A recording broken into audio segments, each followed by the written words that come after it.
Otu ọrụ akpọrọ TAF Africa chọrọ nkwado ụlọ mgbasa ozi Anambra Broadcasting Service (ABS) n'ịga n'ihu wee zisa ozi iji wee hụ na onye ọbụla sonyere n'ozuzu oke n'atụmatụ banyere nhọpụta ọkwa ọchịchị.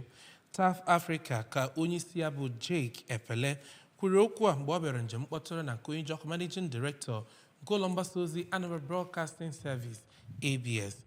Justice Onyemobi n'oge ahụ.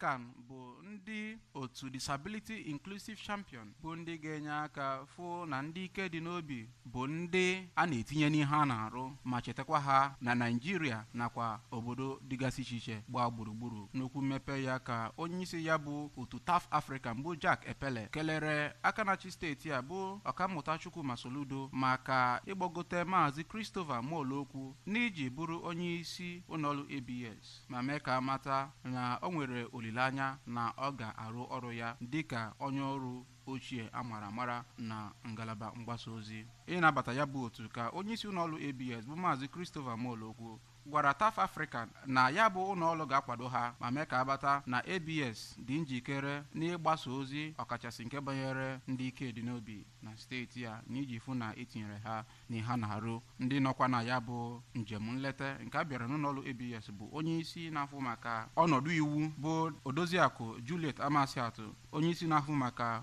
mmemme a na-eme bụ Odoziakụ Nneka Ekwunife, tinyekwere ndị isi directors dịgasị iche iche na TAF Africa nakwa na ABS.